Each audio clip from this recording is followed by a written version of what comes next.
Okay. Oh, got an achievement for reaching his third tier doctrine. Let's go. I looted everyone. Great. Let's get the fuck out of here. Yeah.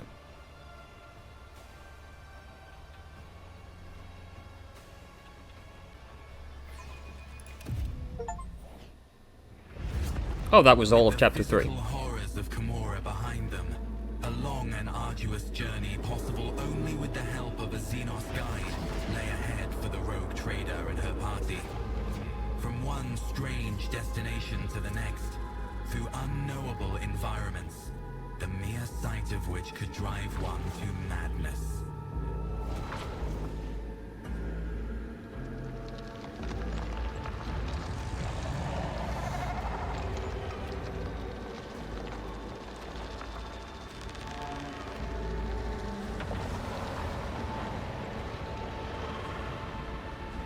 This is kind of trippy. Despite the challenges, they managed to escape the labyrinthian webway and find their way back home. Now, where are we, though? Oh. Is this that planet? That I can't remember the name of? A poorly shaved commoner in worn overalls eyes you with suspicion. He is clutching an autogun that looks as if one careless reload away from falling apart. The man narrows his eyes and inquires, "Oi, who are you lot? You're not bandits, are you?" That's your first thought? You just saw us come out of this portal and that's what you think? Upon noticing a non-human in your retinue, the old man grimaces with contempt and clutches the Aquila hanging around his neck. "And shoving around with inhuman scum, no less. Begone, you lanky freak, I'll compel you with Saint Cognatus' name, with Saint Nicomedius Keefe's name, and Saint Drusus's name." Eclindel casts a wary eye over the commoner and inquires quietly, "Is this monkey possessed or simply mad?" I am the mistress of this planet, Ophelia von Valancius, and I require something of you. "Blessed throne, you're joshing me. Her ladyship in these here backwoods. What an honour. A big ol' honour, this." The man drops to his knees and tries his best to hide his travesty of a firearm, pretending like it wasn't just pointing it at your chest a moment ago. "I'm just a low-born, small, humble man. I've only ever seen your lustrous vision on the holy icons in the temples at the capital." "So who are you?" "I'm a scout, your ladyship. Don't have a name. I wandered the woods. I'll test the soil." Taking great care, the old man reaches into his sack and pulls out a scratched auspex with a long spike wrapped in a muddy rag. "The tech priest told me, once 1,000 steps you've walked, thrust the mystical probe into the soil, say a prayer, and then press the Smaragdine seal. Offer 3 pairs to the Emperor, then press the ruby seal. Thus will the probe test the land and tell you what minerals dwell therein." "What do the people of Janus say about my abduction?" The man gives a puzzled look. "Was that? Did some writer abduct you? Who could have perpetrated such villainy? Stealing her ladyship, the nerve. We ain't heard nothing here in all Janus." "How are things in the colony?" "I won't shame myself by complaining. We live, thanks be to the God Emperor and your ladyship. We pray for your health every day. Our good masters, the wise magi, they take care of us. Every month we give them a drop of blood as payment for protecting us, and they use it to brew potions that can detect freaks. We do whatever mystical tasks they require of us, and for that the magi order the irrigation facilities to yield twice as much." His expression darkens. "There's this plague going around on Janus, though. Makes your hair fall out, your skin go pale, and your voice disappear. Turns average emperor-fearing people into right freaks, scum of humanity. We call folks like that wretches. Scary to look at. Better to put 'em all down. Well, we do, little by little, with poison." "Is the governor well?" Can't say I have the foggiest. We've never even heard the governor's name, but it still beats living under that accursed heretic Vistenza the Bloodsucker. I need a shuttle and some means of contacting the Astropathic Choir so that I can summon my void ship here. In a jiffy, your ladyship. Please be welcome to our flying ferry. It's right over yonder, in the brush. It's also where our expedition's Vox Wizard is staying. McClindle shoots you a keen look and asks coldly, "Will your capital offer protection? I do not wish to be changing one prison for another." The old man glances at the Farseer suspiciously.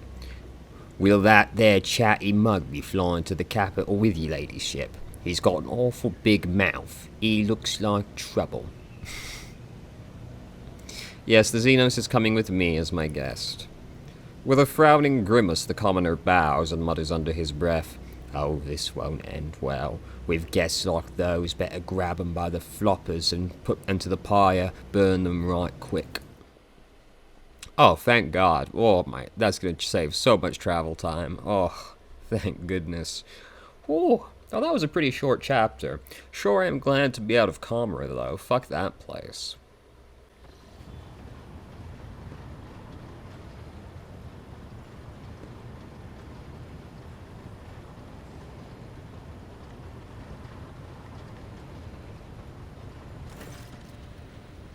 Heinrichs actually isn't here, is he?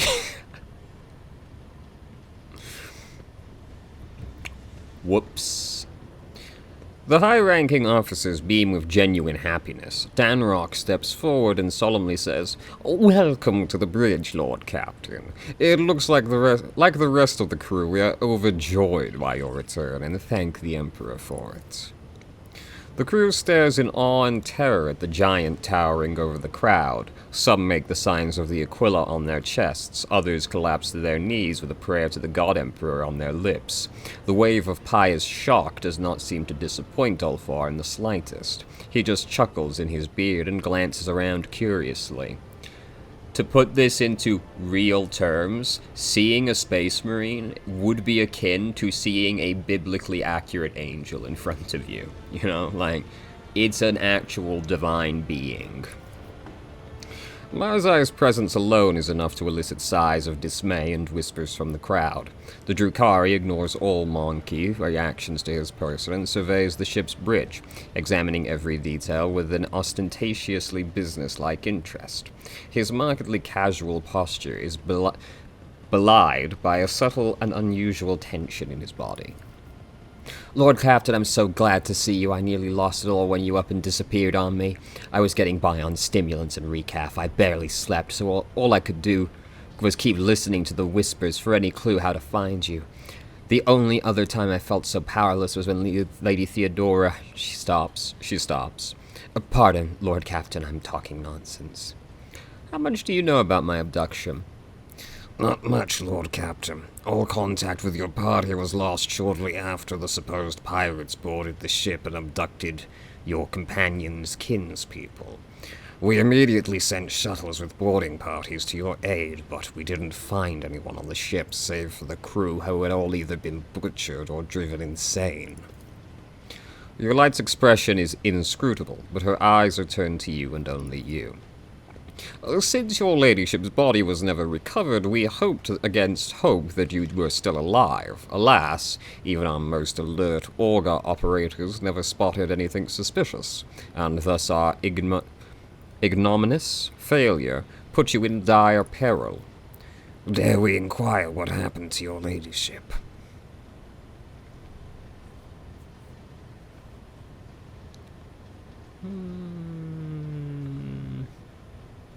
Maybe we shouldn't say that.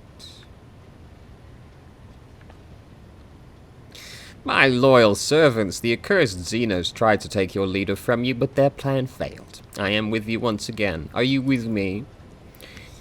"Death to the enemies of the House von Valancius. Show us the culprits and we'll tear their heads off the lot of them, then stack them next to your throne, Lord Captain." The furious officers grab their weapons as if eager to crush the face who dared breach the sanctity of your person right here and now. "This is so touching." Marzai's voice is laced with venom. Where was my ship all this time? At an officer's council, we decided to take the ship to Footfall, where no one can hear the gossip of the entire expanse.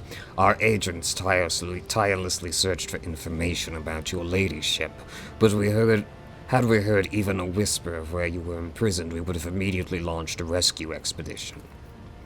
While you were away, Lord Captain, we took every effort to find you. That resulted in a number of modifications to the ship that have significantly upgraded it, thanks to a favorable deal made by the esteemed High Factotum. The ship is now equipped with state-of-the-art auger systems and direction finders from Kivia Gamma.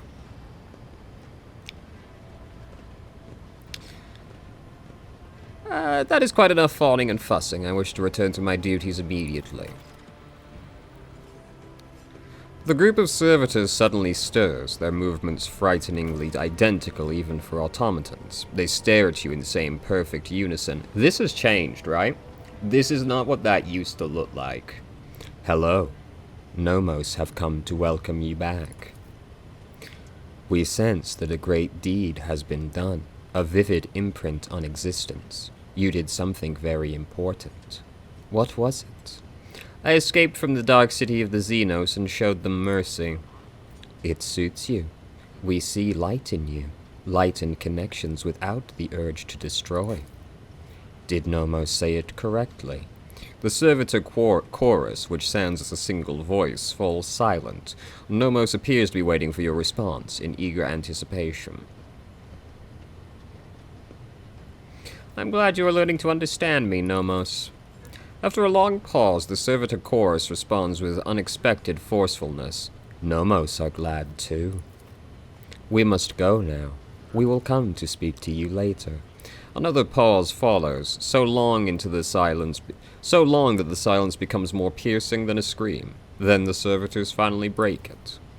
We felt sadness when we could no longer communicate with you, and we were worried about your fate. One can detect with the naked eye when the moment Nomos leaves the bridge. The servitors stop moving in sync and slowly shuffle off to their posts. Alright. Danrock adjusts his jacket before addressing you. Now then, Lord Captain, shall we get to business? We have a number of items to go over. I didn't click too fast, right? Yeah, okay. I clicked a lot there. The expanse is in flames, your ladyship. Squadrons and smaller groups of despicable Drukhari raid our systems. The cult of the Final Dawn has emerged in full force, wreaking havoc everywhere.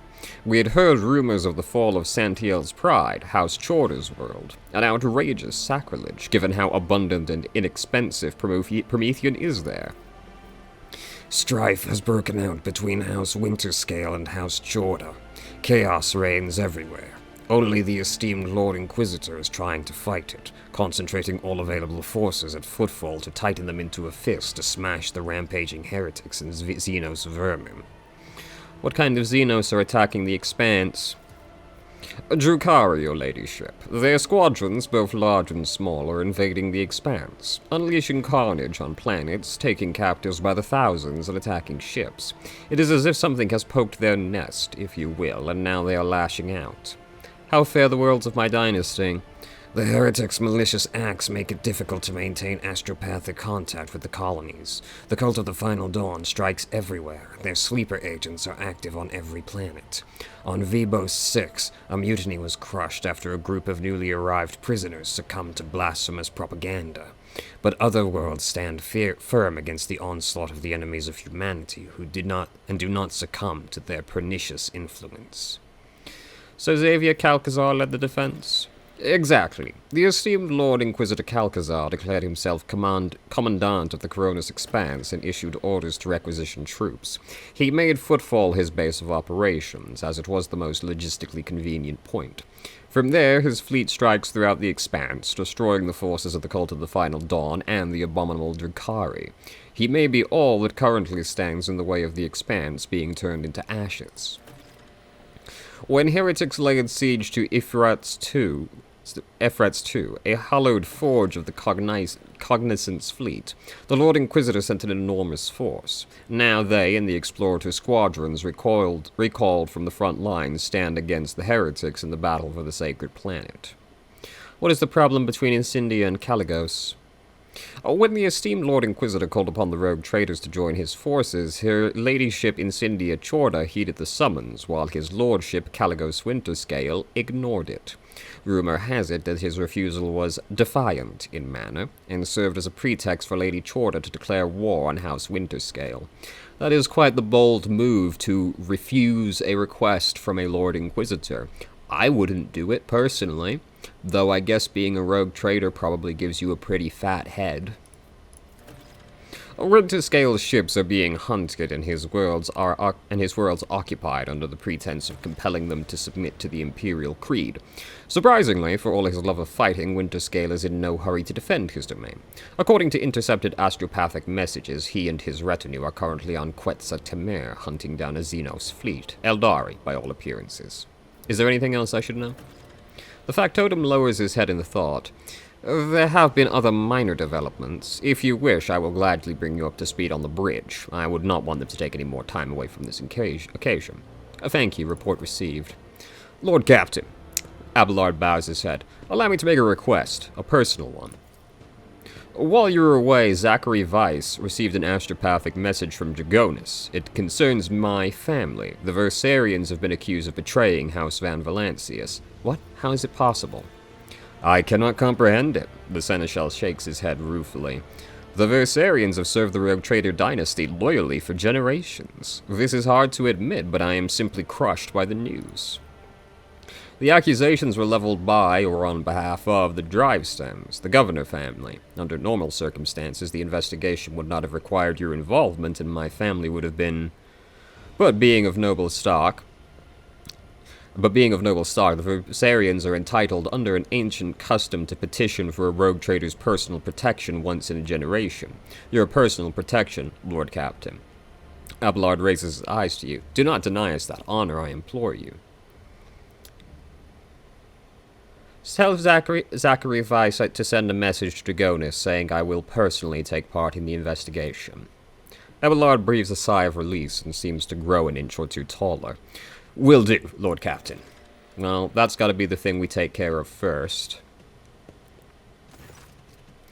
Idaria hurriedly enters the study, sniffling and hunching her shoulders. She looks haggard. There are bags under her eyes. Her hair is disheveled, and her hands quiver slightly every few moments. With some effort, she focuses her eyes on you and forces a crooked smile. Thank you for agreeing to hear me out, Lord Captain. Here's the deal. After all that happened recently, the voices in my head suddenly flared up and started gabbling even worse than even before. Don't get the wrong idea, I'm handling them just fine, but I think I know a way I can get them to settle down a bit. I keep having the same vision over and over again. I'm walking down a corridor and there's this door at the end, and I just know that right behind that door is blissful silence. All I've got to do is reach out and open it. So I touch it with my fingers. I can feel the cold, rough metal, and then I suddenly snap out of it and always find myself staring at a wall in some compartment or another. I look behind me and all those doors on the way are open, and I have no memory of how I got there. Lord Captain, I'll cut to the chase. Please help me find that door. I'm not joking. This is a matter of life and death. My gut tells me that's my last chance to deal with my powers, and if I don't...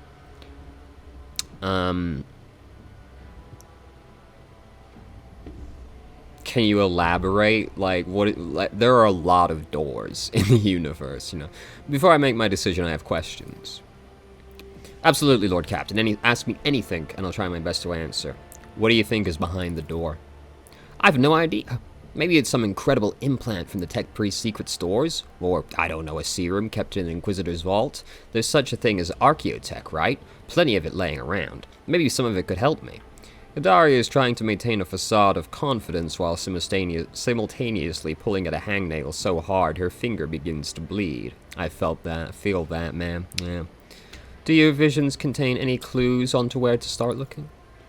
Vague ones as usual. I think I can hear the muffled cries of some weird birds, and my head is sweating like it's somewhere hot. I'm surrounded by rock creep, but your everyday Your everyday Imperium stuff, except it reeks of burnt flesh, fried cables, and chemicals. Sorry, that's about it, nothing more concrete, but I think if we get close enough, I'll sense it immediately. Is the door you describe similar to the door you hear whispers from? No. Well, I don't know. It feels different. The one from the vision feels very, I don't know, real? I can even touch it. It's definitely not an illusion.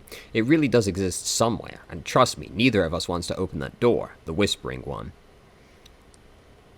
What if it's a trap? No way it can't be. Fair enough. Whatever, I'll go it alone if you like. Just please help me get there. I have no more questions. We'll find you that door. Some of the darkness in Indaria's eyes clears and her smile widens slightly. Thank you, Lord Captain. I knew you wouldn't leave me in a bind. As soon as I sense we're close, I'll let you know right away. I'm going to look that up after we deal with, Abelards. The Exalted One, bless the house of Von Valancius for your largesse of spirit, Shireen. I'm having so much trouble reading today. And thank you for deigning to speak with me. We have literally fucked. Jai turns unusually hesitant, now tentatively choosing the words with only a moment ago rolled off her tongue in an uninterrupted cascade. Here's the thing, Shireen. My network of trade representative has been stretched a little too thin recently, like a chiffon dress on a whore. Supplies are all over the place, orders aren't being filled, clients are kicking off, and not without reason, and revenue's plummeting.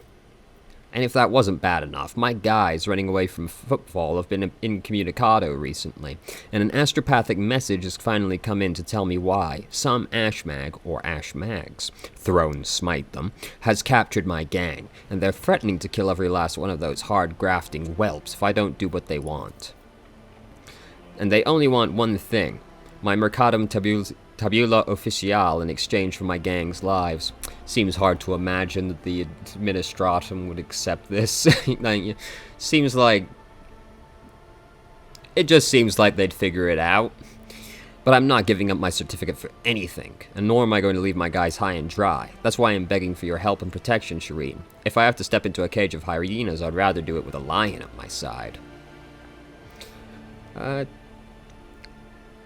Toilman did not say who sent the message. Shireen, you know yourself that all this astropathic chit-chat is nothing but a stream of images, thoughts, intentions, nothing concrete. But I don't need the name of the sender, I already know it. I can smell Falco's stench all over this. Or else it's Vladium's doing. This is just the damn Ashmag style, Ozzy, take him. When we reach Footfall, I will help your associates. I look forward to that day, Shireen, and praise be to the Exalted One for bestowing such a miserly portion of haughty indifference upon your heart. Oh, I forgot about you.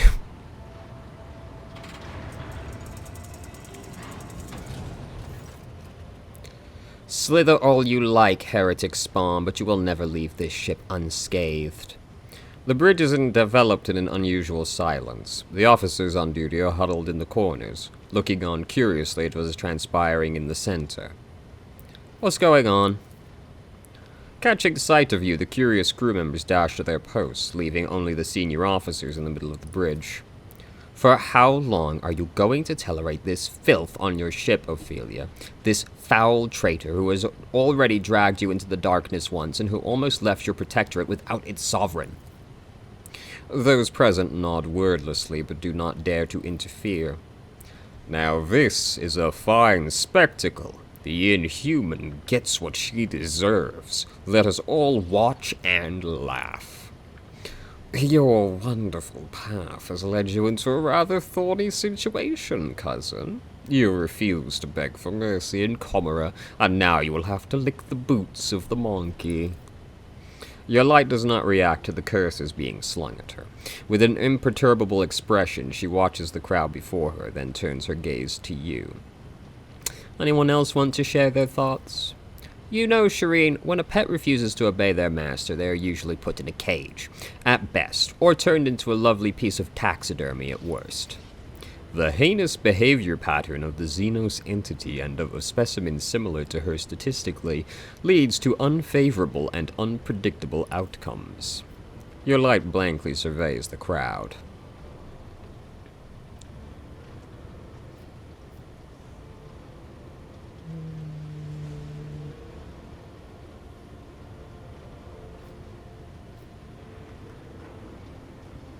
Your light will now apologize to everyone who was harmed by her deed, and that will be enough. Barzai laughs airily. And now the Ashrani will walk on her hind legs before the monkey. I am glad I decided to drop by to see what all the fuss was about. Your light's face contorts in a mix of emotions, from anger and hatred to dejection and despair, but soon she musters her courage and in a stilted, barely audible voice says, "My words will not heal the wounds on your bodies, and still, I regret what you had to endure because of me." The Xenos' apology rings hollow. There is neither repentance nor truth to them. Disappointed by the outcome of the confrontation, the officers present slowly return to their duties. "Are you all right?" Your light shrugs uncertainly. "Your monkey have had it worse. I will live, and the wounds of my soul will eventually heal. They will live too, but their souls will forever bleed painful memories." "They'll forgive you. Not all of them, and not right away, but they will." "Stop it. You cannot believe that, Alantak. I do not need words of comfort. The words of these monkey do not touch my soul. Only your thoughts matter. Yours and mine." "Do you really not care about what happened, or are you trying to conceal your true feelings again? I am sorry that my mistake led anyone along the paths of the Dark City. I can see their pain and rage, I understand. But words and pity will not help them. Only time and, perhaps, revenge, which will dull their pain for a little while. But you have taken away their chance of revenge, Alantak, and now all we can do is wait. It is time to get back to work." Your light nods and gestures elegantly before leaving. "Until we meet again, Alantak. May the darkness scatter into a myriad of new stars before you."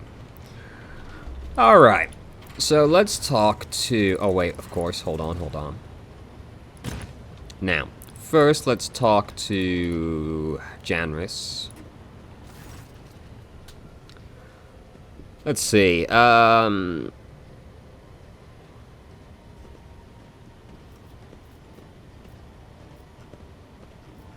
okay. Have you heard of the name Fiery Reckoning? I don't even remember this. From what I can tell, it's a void ship of some sort. Janris thinks for a moment, pursing his lips in concentration. "I'm afraid it is not immediately familiar to me, your ladyship. Please allow me a moment." He starts rapidly typing on the screen of his data slate. I say, House von Valancius did indeed sign a contract with the owners of a vessel with the designation Fiery Reckoning. There are transactions, records of the ships picking up cargo from Kivia Gamma. Well, this is all. The data log ends there. Apparently the ship had some interactions with one of your workshops on your industrial world. I beg your pardon, your ladyship, but that is the extent of the assistance I can provide to you in regards to this particular matter. I wish to hear news about the Protectorate. Keep appraised of things. We discovered a world that is home to a long-abandoned colony founded centuries ago by one of your predecessors. A ship was sent there carrying several thousand colonists who were to restore the derelict settlement. After the ship entered the system of destination, contact was lost with it, and its fate remains unknown. Perhaps you would like to investigate the disappearance of that vessel personally. Besides, your ladyship, pirates have been a serious problem for your domain. For centuries, a group of bandits, headed by a ship called the Elusive Contempt, has been raiding cargo vessels on their way from the Protectorate's most plentiful extractia. Their ability to deftly escape pursuit by patrols has allowed them to operate with complete impunity. The pirates' flagship has been spotted in a nearby system. Your ship, Lord Captain, is sufficiently powerful to finally chase down those brazen scoundrels and bring them to justice.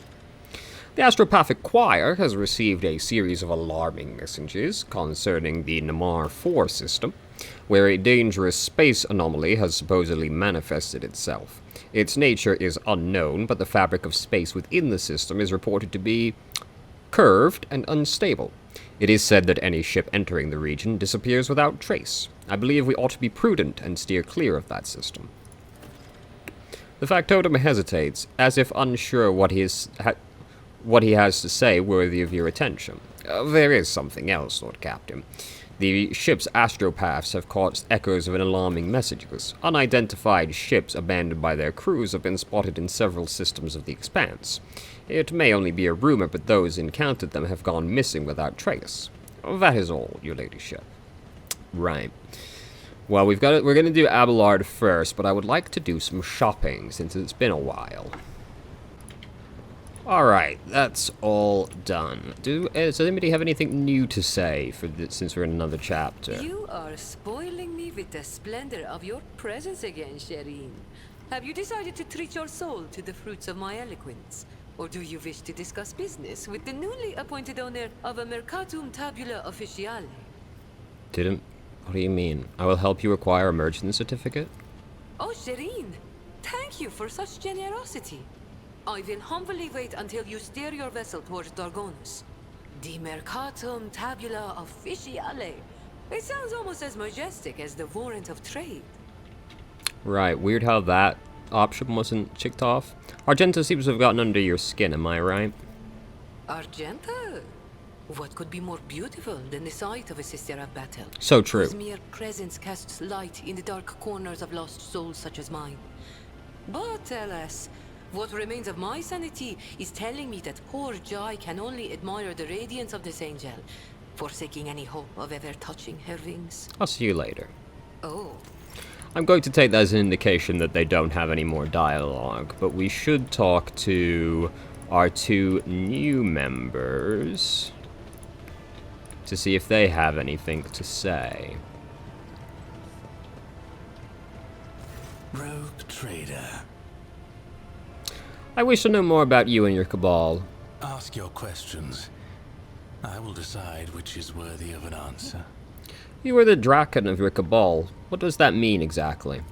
The Draken is the first among the blades of the Cabal of the Reaving Tempest, and the Drukhari who stands but one rung below the Archon. The Draken leads raids and wages wars against other Cabals. Remember to stay hydrated. Arrogant, true-born and half-born upstarts at bay, and has the pick of any opponent in any battle. Irimaris used to have others in her inner circle, but I ensured that they all disappeared one by one, and that their successors were too terrified to take their place. That was when my sister engaged an incubi order to serve as her bodyguards.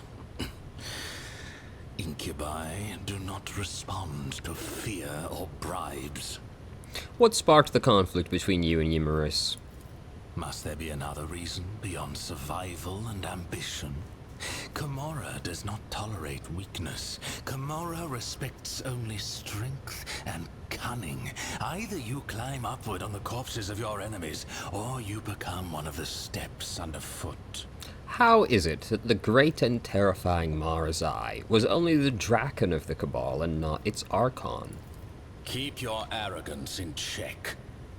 Irimaris was clever and deadly, and if I had underestimated her abilities and strength, I would have been food for the Urguls long ago.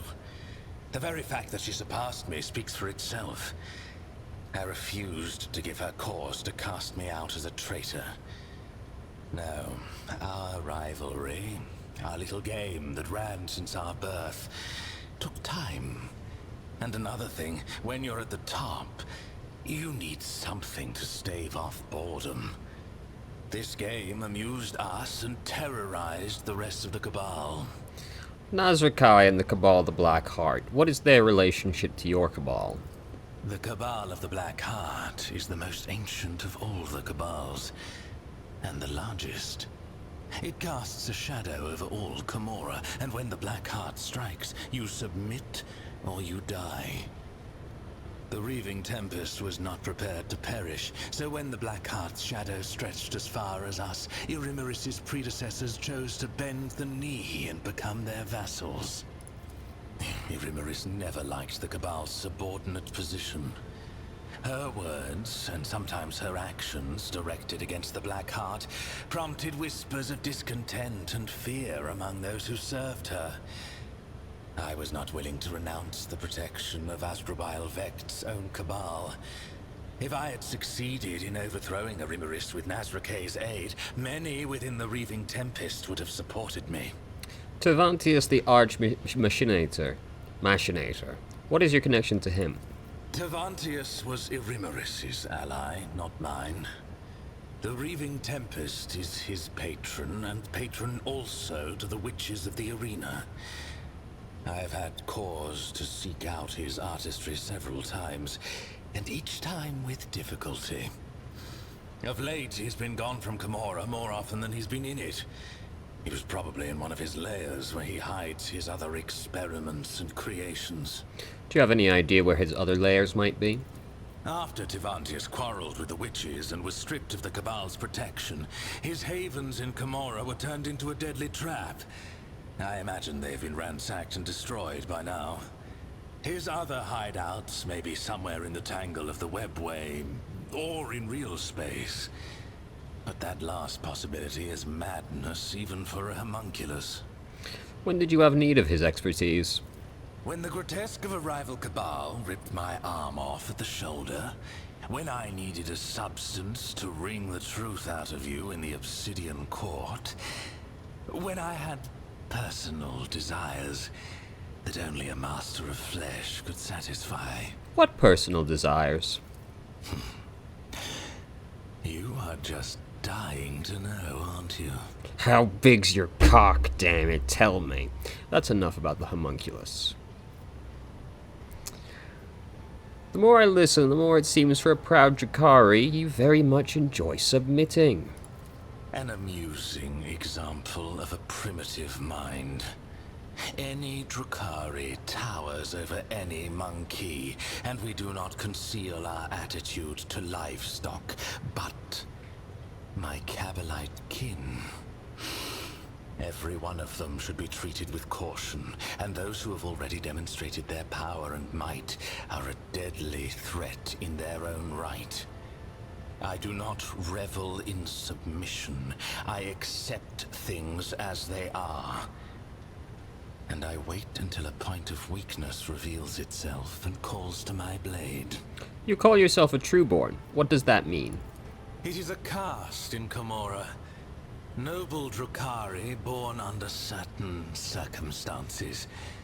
Their cradle before birth was not an amniotic gestational tube, but a living womb. Carrying a fetus for such a lengthy term is as good as a death sentence for a female Drakari.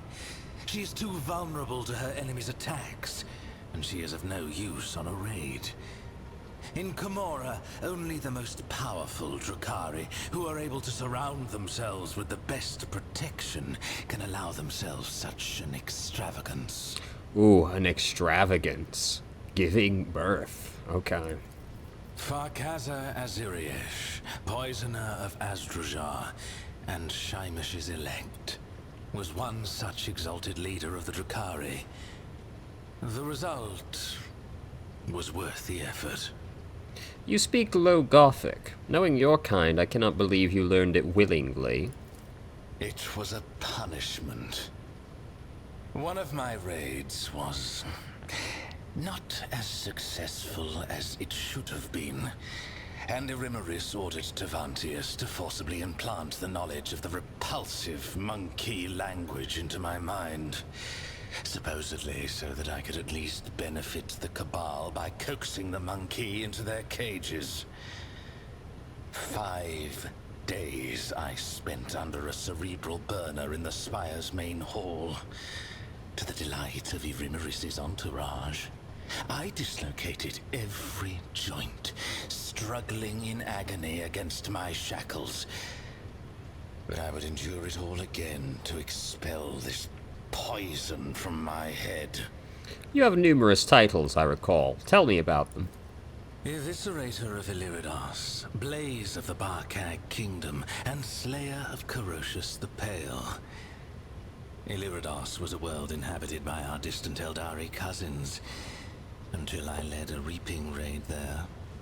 The Barkag Kingdom was a separate cluster on the fringes of Camorra before it went to war with the Reaving Tempest, and by the time I left, I was wading through the blood of its inhabitants. And lastly, Carocious the Pale. He was an ancient homunculus who betrayed the Azuriash at the behest of another cabal. That was not a military victory, but a personal one. In his attempts to make himself invincible, Carocious had sown inside himself the deadliest creatures from the depths of Camorra. It did not save him. I cut out every one of his 8 hearts and sent them to his former coven as a warning to the rest. I see. Are you sure? I wish to know more about your kind. What exactly do you want to know? In what way do your kind differ from Craftworld Eldari? In all ways. The Asuriani are feeble shadows of our ancestors. We are their true inheritors. The Asuriani hide from she who thirsts behind their paths, relying on the visions of their precious far-seers, or blind to the reality around them. We Drakari laugh in the face of the unknown. We thrive off the carnage and pain we inflict. The Farseers do suck. He is right. Your kind are obsessed with pain. Why? Because the ecstasy of suffering is the highest form of pleasure, accessible only to superior beings. By your very nature, creatures like you are incapable of knowing such gratification. You lie. Drakari cannot survive and escape the pull of chaos except by feeding off the suffering of others. Careful. My tolerance for such remarks will run out eventually, even given your depressingly simplistic mind and non-existent instinct for self-preservation. Why did your Drakari hide in the webway? Why not live in real space? Watch it. It is Monkey who run and hide, not our kin. Camorra is the legacy of our ancestors. They found a way to penetrate the tangle of the webway and move through its twisting labyrinths. Few would hazard to travel in this splintered kingdom, let alone erect bastions in it. The Drakari are the only Eldari who do not fear the horrors of the webway. For every peril we overcome makes us stronger. Well, you know, sure, you got some spooky things in there, but like, it's no warp, you know? Marazai speaks unhurriedly, almost lazily, and with a poorly concealed pride. I keep hearing the name Asdrubal Vect. Tell me about him. No. No one speaks of the Overlord of Camorra without good reason. Amusing you is certainly not reason enough. I think that will do. Perhaps. What do you plan to do What next? I must adapt to my new circumstances. And to this bucket that you monkey call a void ship. These alloy bulkheads.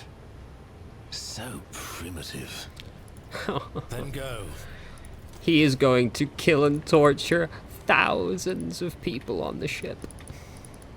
Ulfar. Broke free the bold from captors grasping. Dark cities, feeble dungeons, eternally disgracing. Flows now this saga in the hall of glorious feasting, where all extol the wolf mighty, and the yet fatter cunning. I hope you're not going to put off the feast. Our escape demands a grand celebration. What are you planning to do with your newly acquired freedom? Find my pack. As we speak, they are likely performing some bloody service for Calcazar. For that reason, I want to have a word with the Inquisitor. Right. Fenris. First, we have to go to Dragonus, though.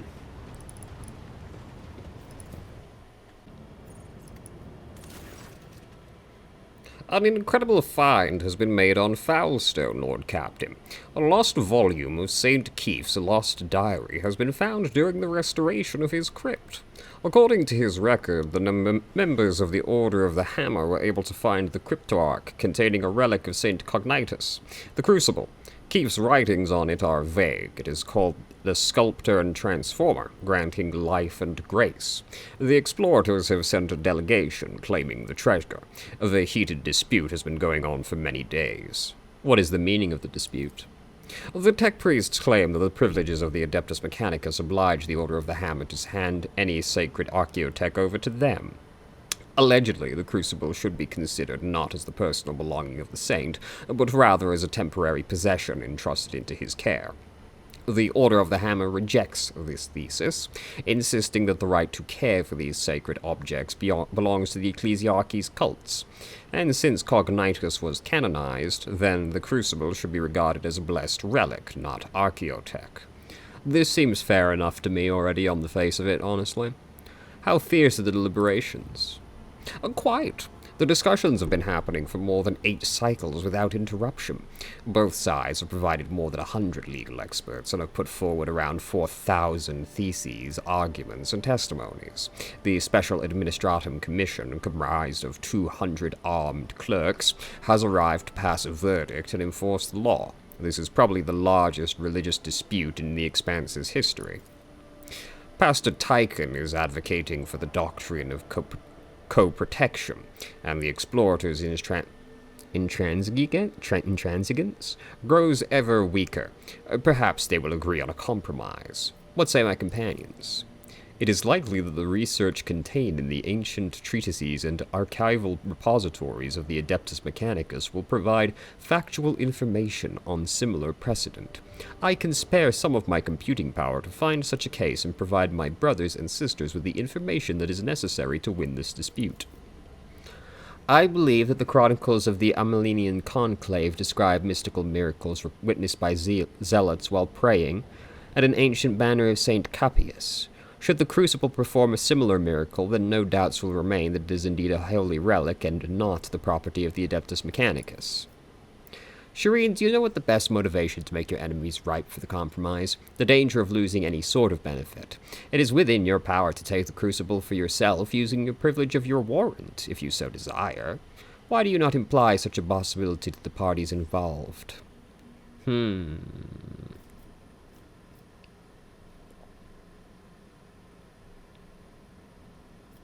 Honestly, Cassia's got a good point. Cassia has brought in an interesting idea.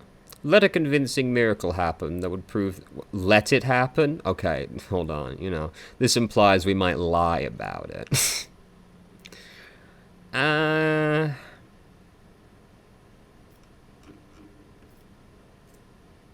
Honestly, you're right. Jai's right. Make it clear to all those involved that if they do not come to a consensus, I will take the Crucible myself.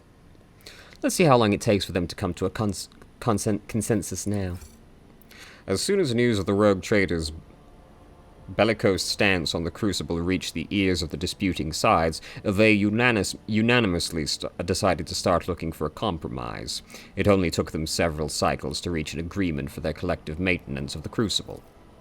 In the process of forming their alliance, the monks and tech priests have discovered a surprising similarity between them. Both of them hold strong convictions and devotion to their relics, and both sides found the strength to see one another as true like-minded supporters, not mere reluctant allies. Research into the Crucible has identified it as a device for surface terraforming. Fueled by the geothermal energy of the planet, it could turn a wasteland into a blooming garden. However, a way to launch it has yet to be found. A surprisingly good result. All damage dealt with this weapon pushes an enemy is increased by 100. Yeah. Not bad. Yeah. Alright. Anything going on in the other planets? Yeah. Your ladyship, Janus is reporting about a disaster. Ghostly Xenos figures that appear at dusk and go away at dawn. In a ravenous swarm, they attack one agricultural facility each night, freezing everything they touch. The attacks take place in the complexes closest to the uncontrolled sector of the planet, where nature itself has turned against us. What do we know about these wraiths? Not much. They are incorporeal and difficult to discern, but they happen to have Eldari features.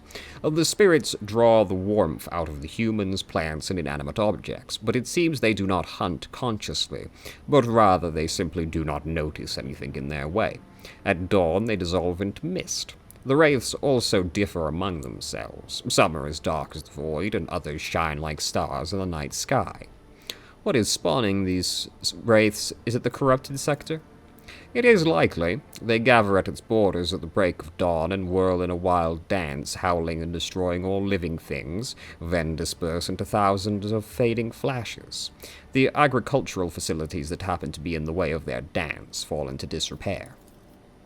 Something's not right. The wraiths appear on the planet's outskirts and rush towards the heart of the contaminated region instead of invading from within it. Furthermore, their differences may suggest that there are two groups of wraiths opposing each other. What think my advisors? When dealing with Xenos, one should be prepared for the manifestations of all sorts of ominous mysteries. There's a whole cast of specialists among the cold traders who can whisper at Xenos artifacts to expel the spirits residing within. Perhaps we should ask them. After some of the events that have taken place on the ship, I got an interest in ghosts. While on footfall, I bought a book, an illegal one, of course. Don't get it twisted, it was not legal. My screen is freaking out, please. Oh, I thought that was the big one right there. That tablet was not happy. That describe a so-called ritual of silence. It's said to be able to pacify violent spirits on the scale of an entire world, but I cannot vouch for the safety of this ritual. Terrible idea. Instead of relying on the wicked ways to solve these problems, it would be better to turn to our good priests. There are skilled exorcists in the ecclesiarchy who know how to drive out dark spirits. Jai, we're going to choose your answer because you're our girlfriend. Jai, find the Master Xenos Whisperers that will exorcise spirits from the Xenos artifacts. Jai, of course, Shireen. Jai Hadari has friends all over the place. A group of suspicious characters covered in talismans has arrived on Janus. After seeing the dance of ghosts firsthand, they conferred and then made a short trip to the jungle. They returned later, their numbers diminished, loaded with ancient Eldari obelisks stolen from the ruins. Locals have called the obelisks installed in the Agri complexes a blessed miracle. The energy resonance of the obelisks have formed intangible domes, providing shelter against the wraiths. Tremendous work, team. We didn't really get much, but tremendous work. Nothing was happening there. Nice. Nice. Alright, now, what are we going to do next on all these planets? By showing illusions to the masses, it's possible to gain a lot of attention and attract pilgrims. Ah, lying. I see. The Cronus Expanse is in need of stalwart defenders, and Foulstone can help by sending its children to every dark corner of the sector. Okay. The traitorous warp currents can be made safer by sending pious patrols to help those in distress by the light of warp beacons. Okay, that's a big jump for the Navy. After millennia of lying under the monastery, the launch of Saint Cognitus' titanic machine nears. Plus 10% damage for 2 turns, and plus 20 temporary wounds when a character uses their origin ability. I'd rather have, like, a lot of Imperial Navy RP. Janus. The large increase in tithes may be supplemented by a decree that addresses the current shortfalls in other ways. Okay. Xeno specialists will decipher the written records in the ancient Xenos that once inhabited Janos. This is tempting. A lot of RP. It is possible to teach the serfs to read, and thus educate enlightened servants under the supervision of monks. Territory for new agri complexes can be gained in only one way. The way of fire. All allies deal plus 10% damage with Melta and plasma weapons. Ooh, and plasma? You've got me now. I was tempted just by Melta, but and plasma? That's too good to pass up. Here. Orbital Shipyard will provide the Imperium's massive vessels with proper repairs and produce new void ships. This is probably what I'll pick. Retrofitted mining equipment may be of interest to the pirates of the Expanse, enough to make a deal with them. There's an opportunity to provide the Imperial Navy with tech priests in exchange for precious components and spare parts. Protection for each sector. This amount is doubled against enemy kinetic attacks. I think what I have right now, because I bought something, is 75.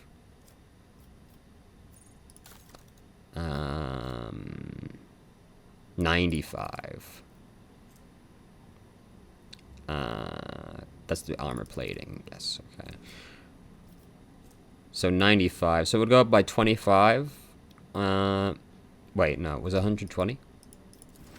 What was the number?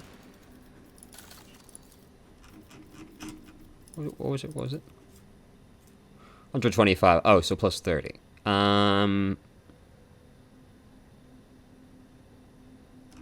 It is pretty good. Oh, and this is plus 6,000 RP with the Imperial Navy. Whoa. Kavia Gamma will become the main data repository of the Expanse. Thousands of scribes register cargo, and the lens of the watchful cogitators possess myriads of documents. Provides void ship weapons with granting 92% hit chance and 15% critical. I'll take this big shield and the Navy stuff. Dragonus. Not many options available here right now. The do of the tithe approaches, and by using corrupted schematics, it's possible to keep the psychers and the gold. Yeah, that's not very exciting. Oh, Scholar Progenium. What does this do? Meh. For all colonies. Oh, fuck. The Scholar Progenium is where everybody important goes, you know. It's the big school. Absolute efficiency. Commerce and hit chance. The mining complexes are getting crowded. Individual pods and tranquilizers for the conflicts could solve the problem. There's a rumor that there are several warp guides among the convicts, unsanctioned semblances of navigators. It may be worth to hunt them down and press them into service. Gigantic machines will vaporize the rocks in their path, clearing the way for the most valuable mineral deposits. The serf clans operating them will never again see the sun, nor will their descendants. Right, of course. We'll start with that one, and that's pretty much all we can do. Now to Dragonus.